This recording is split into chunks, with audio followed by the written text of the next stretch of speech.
तो hello friend, चलिए unit 6 में इंडियन फॉरेन पॉलिसी के बारे में पढ़ते हैं। ये पहला पार्ट है। तो इसमें इम्पोर्टेंट इवेंट्स, एग्रीमेंट और भारत के जो रिलेशंस हैं उसके पड़ोसियों के साथ उसको समझने का प्रयास करेंगे। तो चलिए, 1947 में भारत को स्वतंत्रता मिलती है, लेकिन भारत का पार्टीशन भी हो जाता है। की पॉइंट्स क्या हैं? तो इंडिया और पाकिस्तान दो न्यूली इंडिपेंडेंट स्टेट्स निकल कर सामने आते हैं, लेकिन भारत को एक वायलेंट, हिंसक पार्टीशन का सामना करना पड़ा, जिसमें मिलियंस ऑफ पीपल डिस्प्लेस हो गए थे उनको। चलिए, तो 1947 में जूनागढ़ डिस्प्यूट होता है। तो 9 नवंबर 1947 को जो भारत के ट्रूप्स थे, उन्होंने सरदार वल्लभ भाई पटेल के कहने पर जूनागढ़ को अनेक्स कर लिया, उसको अपना अधिकार कर लिया उस पर। 1947 और 48 के बीच इंडिया पाकिस्तान वार छिड़ जाता है। की पॉइंट क्या था? तो ये पहला बार था भारत और पाकिस्तान के बीच जो कश्मीर मुद्दे पर लड़ा गया था, और ये अक्टूबर 1947 से दिसंबर 1948 तक लड़ा गया था। The war ends with India gains 2/3 control of territory and Pakistan 1/3 control. तो कश्मीर का जो टेरिटरी थी उस पर भारत को 2/3 हिस्सा मिला और पाकिस्तान को 1/3 कंट्रोल मिला।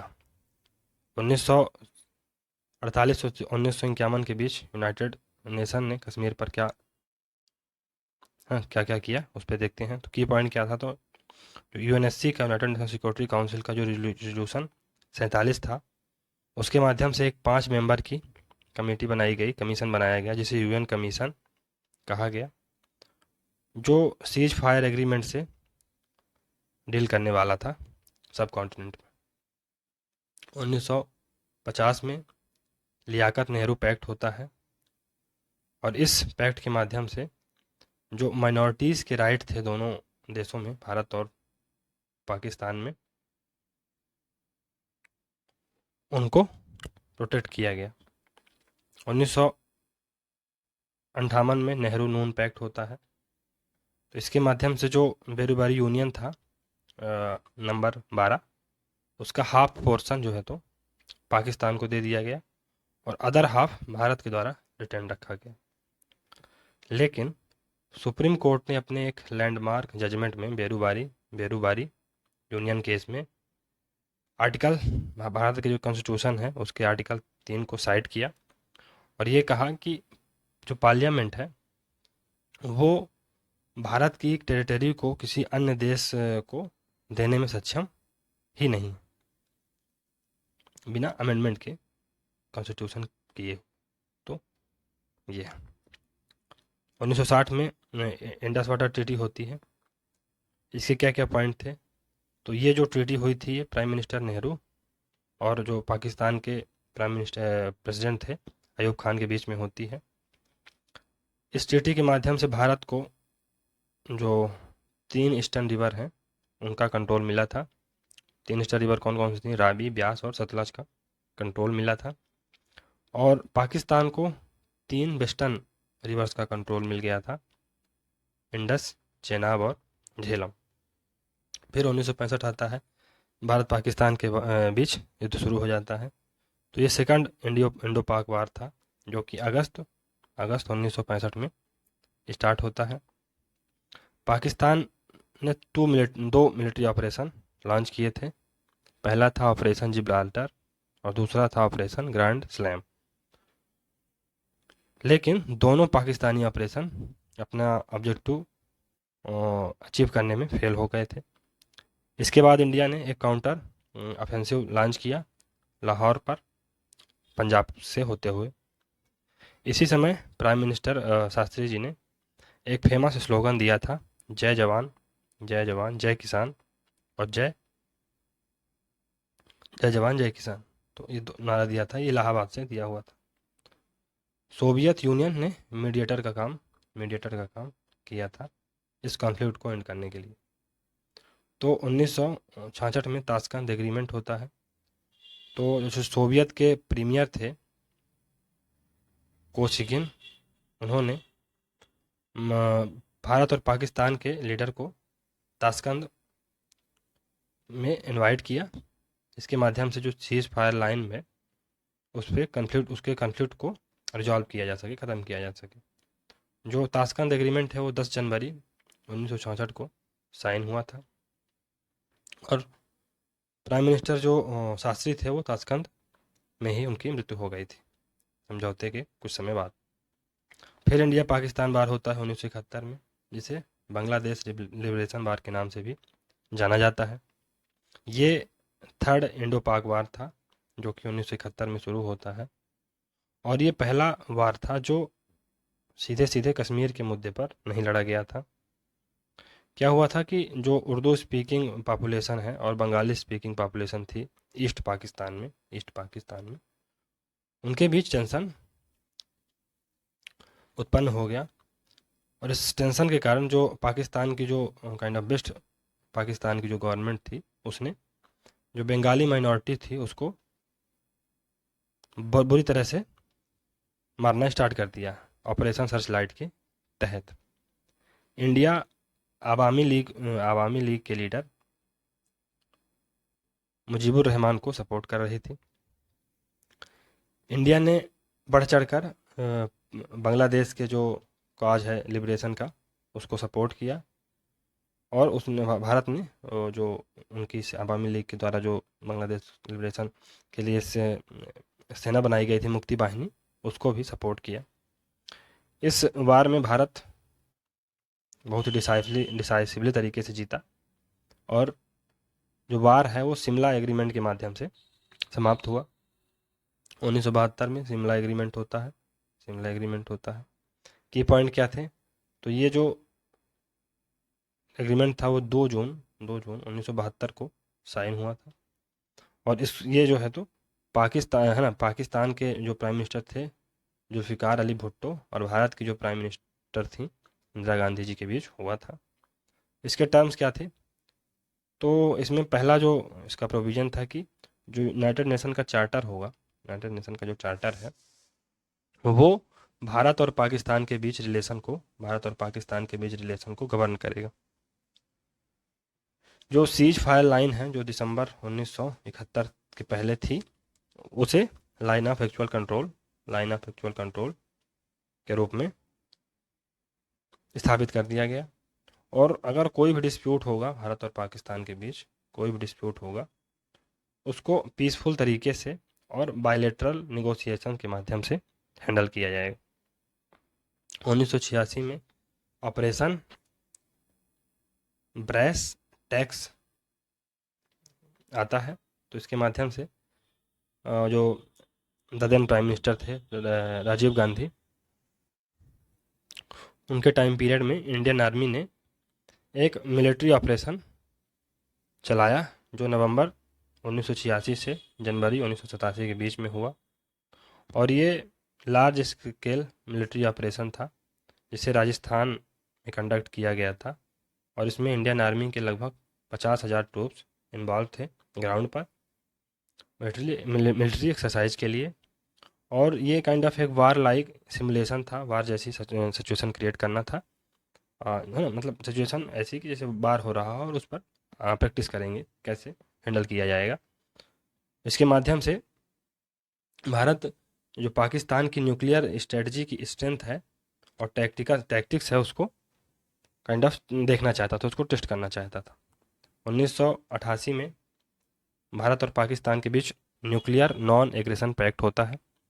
राजीव गांधी जो पाकिस्तान के अगले प्राइम मिनिस्टर थे बेनजीर भुट्टो, उनके साथ उनके अच्छे संबंध थे, अच्छे गुड रेपो एंजॉय करते थे। और इसका परिणाम यह हुआ कि दोनों ने 1988 में nuclear non aggression pact sign किया। 1998 में पोखरण सेकंड टेस्ट होता है, न्यूक्लियर टेस्ट होता है। इसके की पॉइंट क्या क्या थे? तो ऑपरेशन शक्ति इसे नाम दिया गया, जो कि 11 से 13 मई के बीच में 1998 में इंडिया ने 3 अंडरग्राउंड न्यूक्लियर टेस्ट पोखरण में टेस्ट किए और इस प्रकार इंडिया एक न्यूक्लियर वेपन स्टेट 1998 में बन जाता है। यूएसए ने भारत को बहुत ज़्यादा क्रिटिसाइज किया पोखरण सेकंड टेस्ट को लेकर और भारत में बहुत सारे सैंक्शन भी लगा दिए।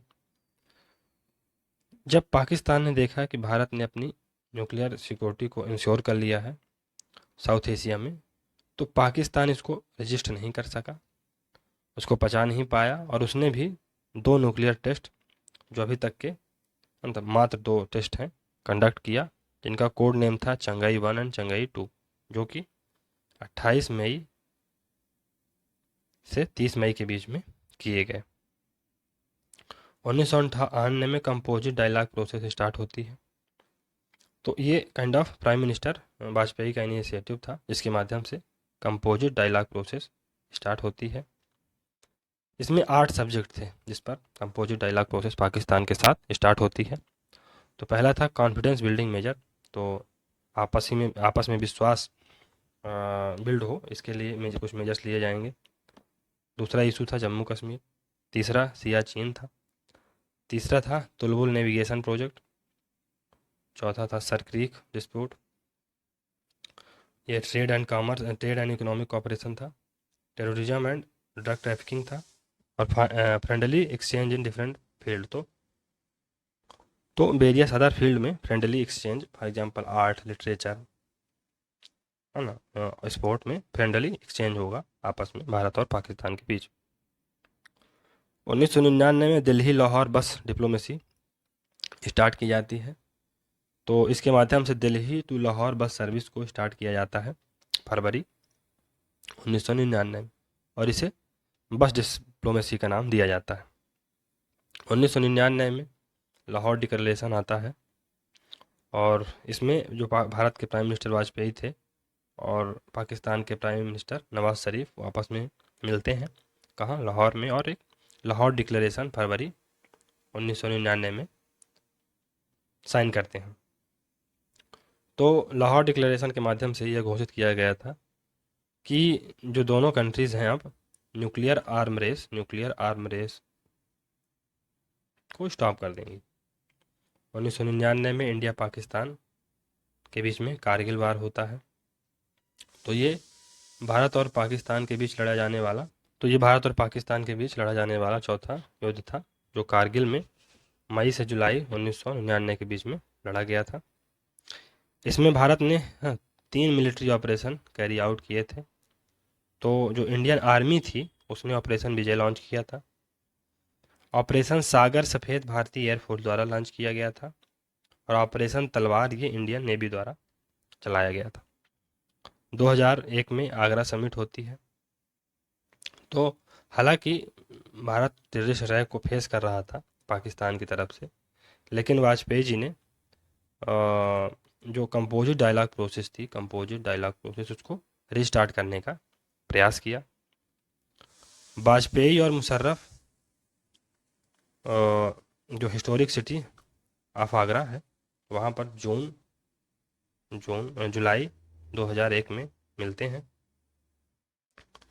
लेकिन दोनों कंट्री किसी एग्रीमेंट, है ना, किसी एक एग्रीड पॉइंट पर पहुंच नहीं पाई थी।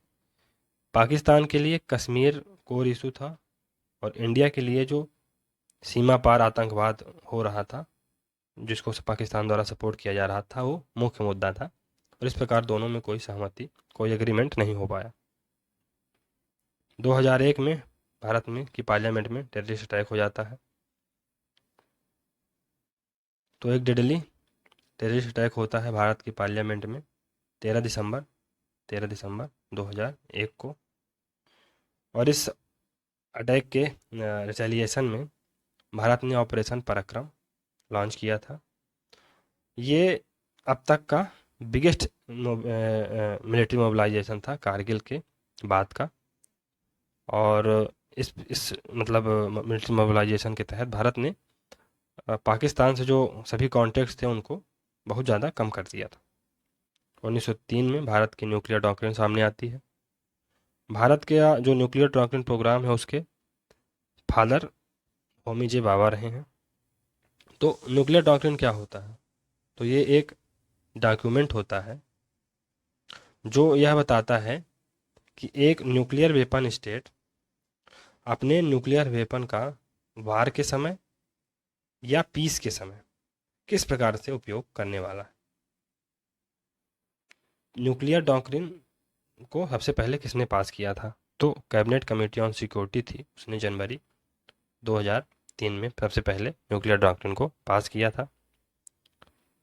भारत का न्यूक्लियर डॉक्ट्रिन कब स्टैब्लिश हुआ? तो जनवरी 2003 में स्टैब्लिश हुआ था। दो महत्वपूर्ण की पॉइंट क्या है भारत के न्यूक्लियर डॉक्ट्रिन के? तो नो फर्स्ट यूज, तो भारत पहले से इसका उपयोग नहीं करेगा, और क्रेडिबल मिनिमम डिटरेंस भारत रखेगा, मतलब एक ऐसी मिनिमम क्वांटिटी न्यूक्लियर वेपन की जिसके माध्यम से इन केस भारत पर अटैक होता है न्यूक्लियर वेपन का, तो भारत के पास ये क्षमता रहे कि वो अपने एनिमी को डिस्ट्रॉय कर सके। 2005 में Srinagar Muzaffarabad bus service start होती है। तो इसके क्या पॉइंट क्या क्या हैं कि प्राइम मिनिस्टर मनमोहन सिंह ने जो कंपोजिट डायलॉग प्रोसेस चल रही थी उसको रिस्टार्ट करने का प्रयास किया पाकिस्तान के साथ। इस कंटेक्स्ट में श्रीनगर मुजफ्फराबाद बस सर्विस 2005 में स्टार्ट होती है। 2006, 7 और 8 के बीच भारत में बहुत सारे टेररिस्ट अटैक होते हैं जिसने भारत और पाकिस्तान के रिलेशन को बहुत ही गहरी चोट दी। तो 2006 में मुंबई ट्रेन बॉम्बिंग होती है। 2007 में समझौता एक्सप्रेस पर जो भारत और पाकिस्तान के बीच चल रही थी उसको पानीपत में मतलब उस पर बॉम्बिंग की जाती है। और 2008 में 26/11 अटैक भारत के ऊपर होता है मुंबई में। 2015 में टेररिस्ट अटैक होता है गुरदासपुर, उधमपुर और पठानकोट एयरबेस में। तो जो पाकिस्तानी स्पॉन्सर्ड स्टेट टेररिज्म था उसमें जो शिफ्ट देखा गया थिएटर में, जो अभी तक जो थिएटर था वो जम्मू कश्मीर था, लेकिन यहाँ पर शिफ्ट देखा गया और पंजाब में थिएटर बनाया गया। और एक सीरीज ऑफ अटैक लॉन्च किए गए 2015 से 2016 के बीच। गुरदासपुर जो कि 27 जुलाई 2015 में हुआ, उधमपुर में 5 अगस्त 1915 में, और पठानकोट एयरबेस में 27 जुलाई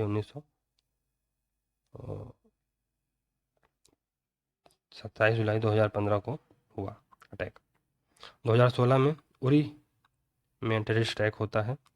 तो 18 सितंबर 2016 को आर्मी के एक कैंप जो कि उरी में है, बारामूला डिस्ट्रिक्ट, वहाँ पर कुछ टेररिस्ट ने अटैक कर दिया जिनका जिनका जो रूट्स था, जिनके जो काइंड ऑफ जड़ें थी वो पाकिस्तान से ट्रेस की जा सकती थी।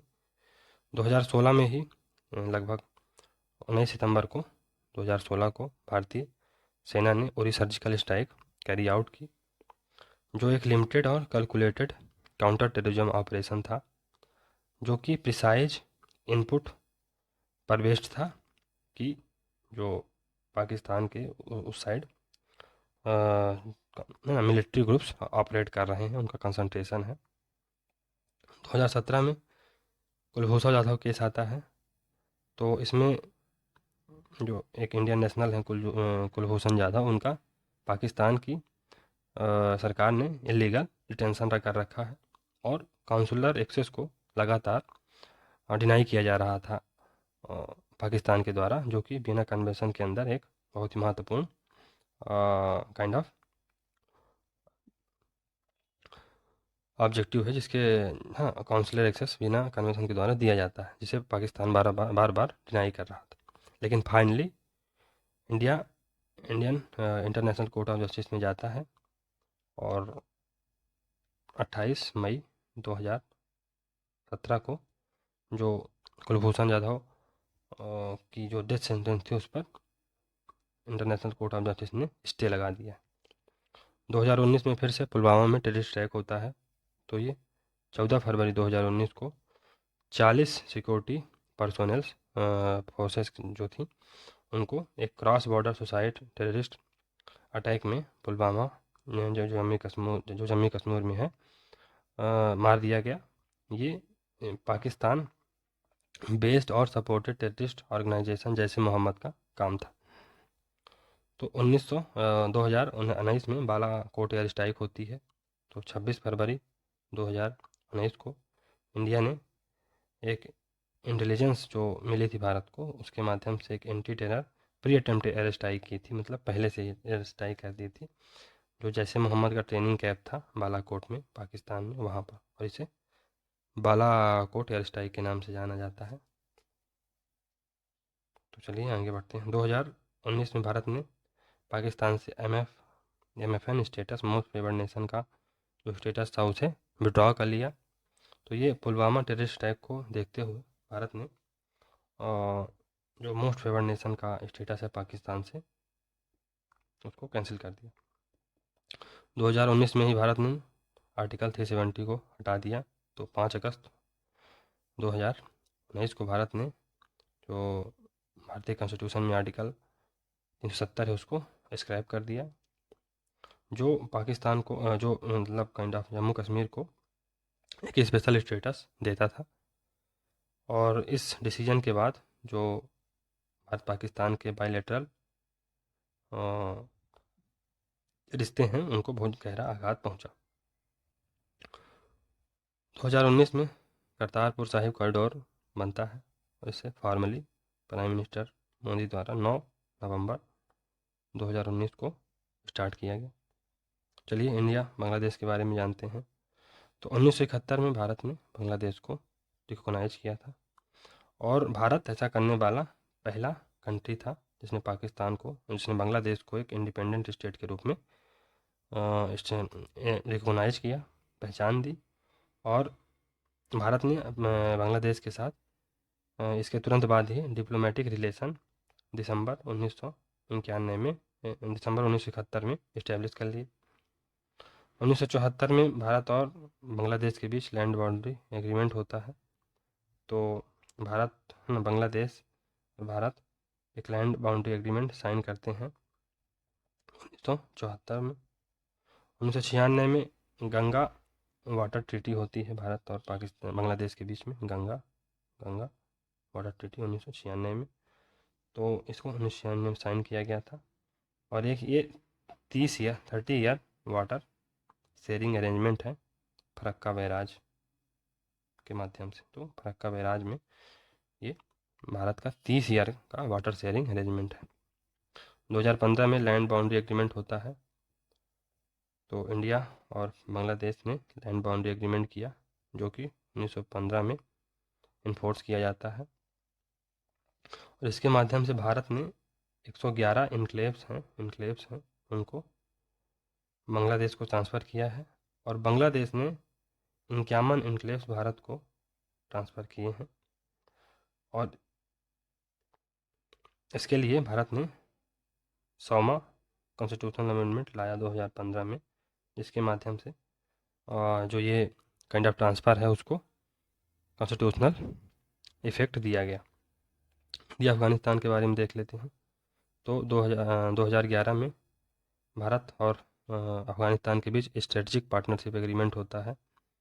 तो इसमें जो the guiding spirit of India Pakistan relationship is strategic partnership agreement. तो जो भारत और पाकिस्तान के बीच जो गाइडिंग स्पिरिट है रिलेशन की, वो 2011 में स्ट्रेटजिक पार्टनरशिप एग्रीमेंट हुआ था, वो है।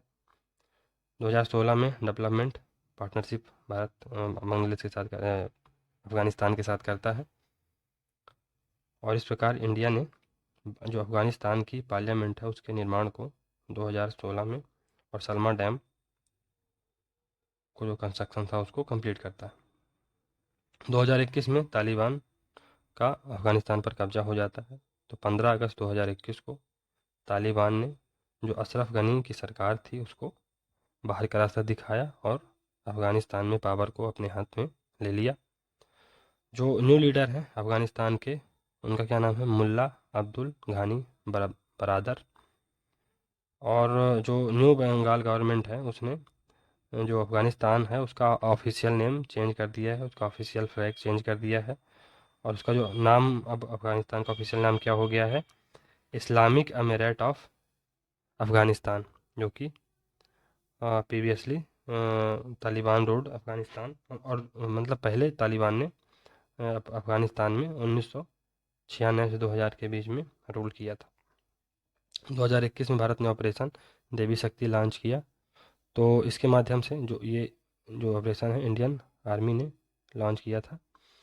इसमें Indian arm forces, Indian air force और ईएमई के ऑफिशियल्स इन्वॉल्व थे, मिनिस्ट्री ऑफ एक्सटर्नल अफेयर।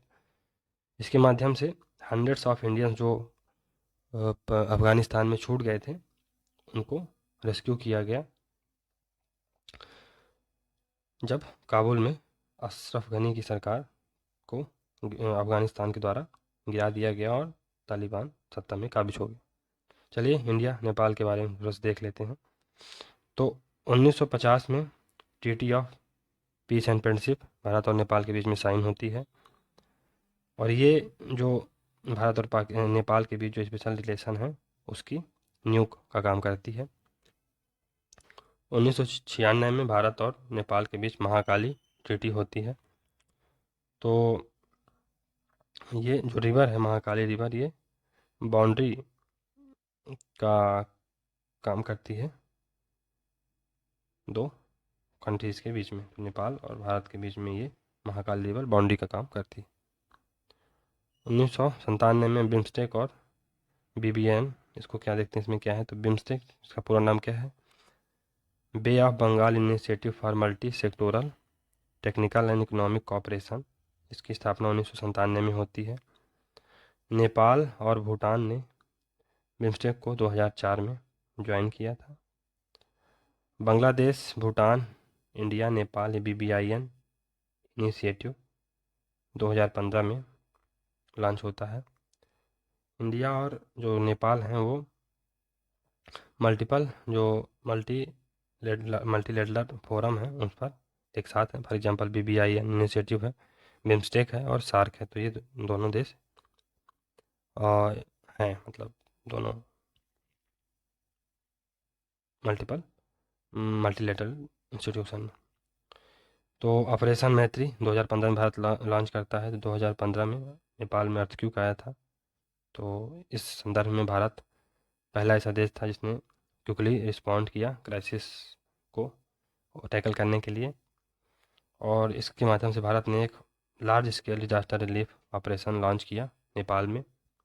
और भारत ने USA की जो डॉलर है, $1 बिलियन का हेल्प नेपाल को दी as a long term assistant to post earthquake reconstruction in housing, education, health and cultural heritage sector. तो कम से कम $1 बिलियन की भारत ने नेपाल को लॉन्ग टर्म असिस्टेंट प्रोवाइड की, जिसके माध्यम से जो अर्थक्वेक के कारण जो नेपाल में त्रासदी हुई है उसको संभाला जा सके, टैकल किया जा सके और फिर से नेपाल अपने पैरों पर खड़ा हो सके। 2020 में India Nepal border dispute emerge होता है। तो 2020 में नेपाल ने एक नया पॉलिटिकल मैप जारी किया, जिसके माध्यम से उसने काला पानी, लिम्पियाधुरा और लिपुलेख जो उत्तराखंड के पार्ट हैं को नेपाल की टेरिटरी दिखाया। नेपाल ने सुस्ता जो एरिया है, जो कि वेस्ट चंपारण डिस्ट्रिक्ट बिहार में आता है, उसको भी क्लेम किया अपने नए मैप में। और इस प्रकार जो काला पानी बाउंड्री डिस्प्यूट है वो अभी तक अनरिजॉल्व बना हुआ है। इंडिया भूटान, तो 1949 में treaty of perpetual peace and cooperation sign होती है। Treaty of perpetual peace and cooperation. तो ये जो ट्रीटी है, treaty of perpetual peace and cooperation, ये बेसिक फ्रेमवर्क है इंडिया भूटान बायलैटरल रिलेशन के संदर्भ में, जो कि 1949 में आती है। 2007 में ट्रीटी को फिर से रिन्यू किया गया, और भारत और भूटान के बीच में जो फॉर्मल डिप्लोमेटिक रिलेशंस हैं उन्हें 1967 में इस्टेब्लिश किया गया। तो देखते हैं भारत और भूटान किस प्रकार मल्टीलेटरल इंगेजमेंट करते हैं। तो भारत और भूटान BBIN, बिम्स्टेक और सार्क में साथ में है। और the major area of Indo Bhutan development partnership is hydro power cooperation. तो भारत और भूटान के बीच जो मेजर डेवलपमेंट पार्टनरशिप है वो हाइड्रो पावर कॉरपोरेशन को लेकर है, मतलब जो बिजली जल विद्युत के क्षेत्र में है महत्वपूर्ण पार्टनरशिप। 2021 में भूटान ने भीम ऐप को अडॉप्ट किया और ऐसा करने वाला भूटान पहला देश बन जाता है भारत के नेबरहुड में, जिसने भीम ऐप को मोबाइल बेस्ड पेमेंट के लिए यूज किया है। और इससे जो भारत और भूटान है उसके बीच जो फाइनेंशियल लिंकेज है वो और ज़्यादा डीप गहरा हो जाएगा। भारत म्यांमार के बारे में थोड़ा सा देख लेते हैं। तो मल्टीलेटरल इंगेजमेंट क्या है। तो म्यांमार जो भारत की एक टेस्ट पॉलिसी है, इंडिया की नेबरहुड फर्स्ट पॉलिसी है, उसका एक महत्वपूर्ण घटक है। भारत और Myanmar BIMSTEC, ASEAN, Mekong Ganga cooperation में एक साथ नज़र आते हैं। Kaladan multi modal transport project Bharat और म्यांमार के बीच चल रहा है।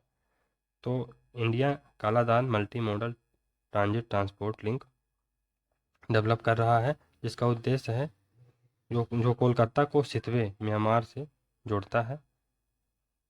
और फिर जो है तो जो म्यांमार की कालादान रिवर है उसके माध्यम से नॉर्थ ईस्ट एरिया को जोड़ा जाएगा। तो इसमें जैसे भारत का ये है तो यहाँ म्यांमार है, तो यहाँ से पहले कोलकाता से म्यांमार के सितवे पोर्ट से जोड़ा जाएगा, फिर सितवे पोर्ट भारत के ये नॉर्थ ईस्टर्न एरिया जो है वहाँ पर इसको जोड़ेगा।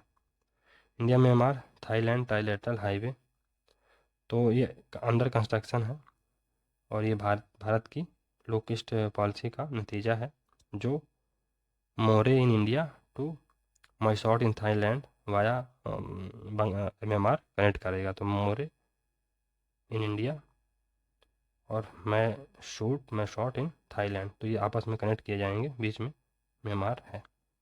ये ट्राइलेटरल हाईवे प्रोजेक्ट है, जिसका उद्देश्य है कि जो आसियान कंट्रीज़ का जो काइंड ऑफ गेट है उसको भारत के लिए खोला जाए लैंड बाउंड्री के तहत।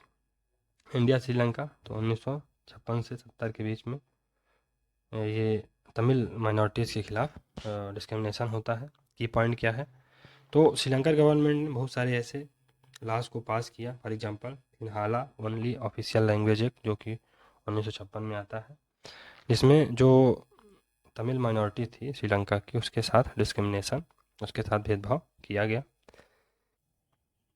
तो 1975 में लिट्टे का फॉर्मेशन होता है। तो प्रभाकरन जो इसके लीडर थे उन्होंने लिट्टे, जो कि लिबरेशन टाइगर ऑफ तमिलेलम इसका पूरा नाम था, वो इस्टेब्लिश करते हैं। 1983 से 2003 के बीच में श्रीलंका में सिविल वार स्टार्ट हो जाता है।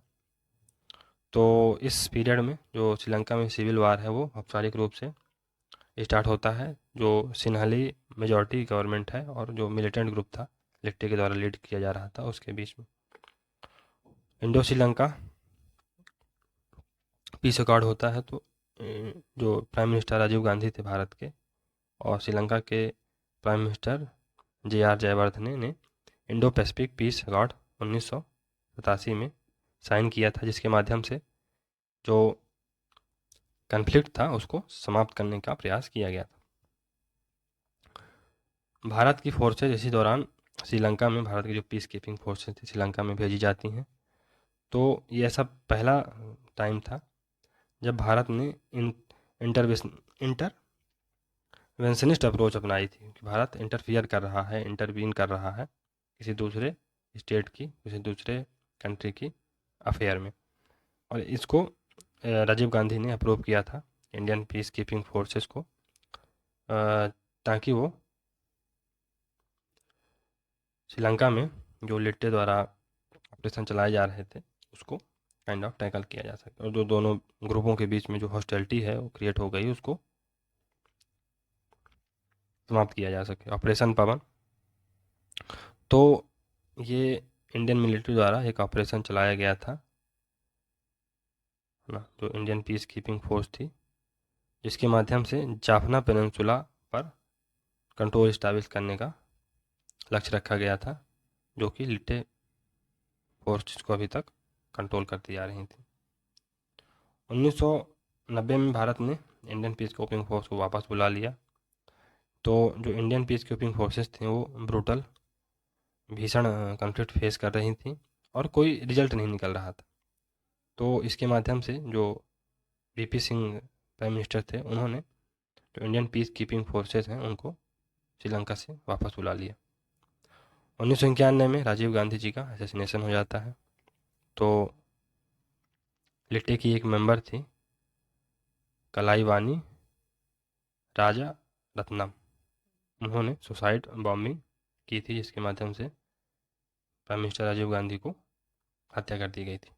2009 में सिविल वार, श्रीलंका में सिविल वार ख़त्म होता है और लिट्टे को डिफीट कर दिया जाता है।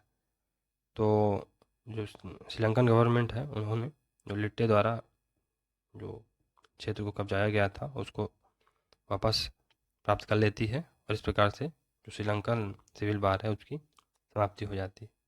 इसमें एक फिशरमैन डिटेंशन इशू है जो कि एक ऑन गोइंग इशू है, इसको समझते हैं।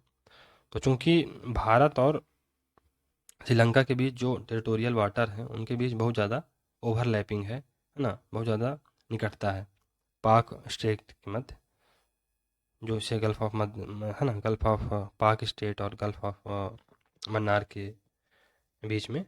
तो इससे क्या होता है कि जो illegal crossing of international maritime boundary होती है, तो इलीगल फिशर जो है, तो अब उनको पता ही नहीं है कि कौन से है ना भारत का एरिया है, कौन सा श्रीलंका का। तो अब है ना कभी श्रीलंका के मछुआरे भारत के टेरिटरी में पहुंच जाते हैं मछली पकड़ने के लिए, और कभी भारत के। तो ये kind of Indo Sri Lanka relation में एक बहुत बड़ी प्रॉब्लम का काम कर रहा है। 2017 में हम्बनटोटा पोर्ट का एग्रीमेंट होता है। तो इसमें क्या है कि जो श्रीलंका है वो बहुत ज़्यादा लॉस और अनसस्टेनेबल एक्सपेंसेस से जूझ रहा था।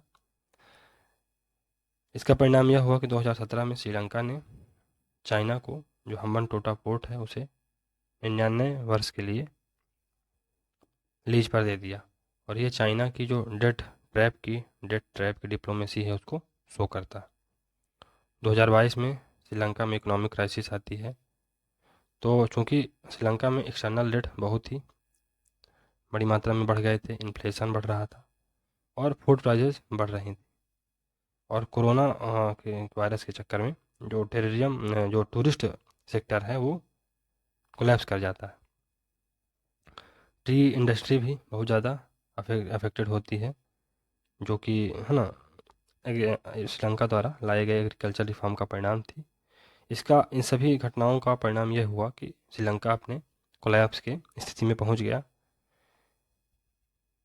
भारत ने श्रीलंका को अपनी जो नेबरहुड फर्स्ट पॉलिसी है उसके सेंटर में रखा है, और भारत ने श्रीलंका को लाइन ऑफ क्रेडिट 3 बिलियन की 3 बिलियन यूएस डॉलर की लाइन ऑफ क्रेडिट दी है, जिसके माध्यम से श्रीलंका अपने इकोनॉमिक क्राइसिस से डील कर सके। चलिए थोड़ा सा छोटा सा देश है मालदीव, उसके बारे में पढ़ लेते हैं। तो India first has been stated policy of government of Maldives. तो जो गवर्नमेंट ऑफ मालदीव है, मालदीव की जो गवर्नमेंट है उसकी इंडिया फर्स्ट पॉलिसी है कि कोई भी काम होगा पहले इंडिया को कंसल्ट किया जाएगा। तो इंडिया फर्स्ट पॉलिसी है। 1976 में मैरीटाइम बाउंड्री ट्रीटी होती है। तो इसमें जो one time claim of Maldives to Minicoy island was resolved by maritime boundary treaty of 1976। जो मालदीव मिनिकॉय आइसलैंड पर, जो कि अंडमान निकोबार का पार्ट है, सॉरी ये लक्षद्वीप का पार्ट है, लक्षद्वीप आइसलैंड का पार्ट है, इसमें जो डिस्प्यूट था उसको मैरी टाइम बाउंड्री टीटी के द्वारा 1976 में डिसॉल्व कर लिया गया। 1988 में फिर मैरी टाइम बाउंड्री टीटी होती है। तो इसमें और भारत आगे चल के एक ऑपरेशन कैक्टस लॉन्च करता है। भारत आगे चल के ऑपरेशन कैक्टस लॉन्च करता है। तो ये मिलिट्री ऑपरेशन था इंडियन आर्मी द्वारा, जिसके माध्यम से जो प्रेसिडेंट गयोम थे उनको फिर से सत्ता पे वापस बिठाया गया, जो कि मतलब उनके खिलाफ एक coup हुआ था, एक काइंड ऑफ सत्ता पलट की कोशिश की गई थी। तो भारतीय आर्मी ने एक ऑपरेशन किया, ऑपरेशन कैक्टस, और उनको फिर से सत्ता में बैठाया। तो इस प्रकार से भारत और जो नेपाल है, भारत और मालदीव है, उसके बीच रिलेशन फिर से और लॉन्ग टर्म ट्रस्ट डेवलप हो गया था। चलिए अभी के लिए इतना ही रहता है, फिर जो भारत के रिलेशन है मेजर पावर के साथ उसको देखेंगे अगले सीरीज में। तो मिलते हैं अगले सीरीज में। तो अगर आपको ये वीडियोस अच्छे लग रहे हैं तो इनको लाइक सब्सक्राइब करिए दोस्तों। तो मिलते हैं अगले सीरीज में, तब तक के लिए goodbye and thank you very much for discussion.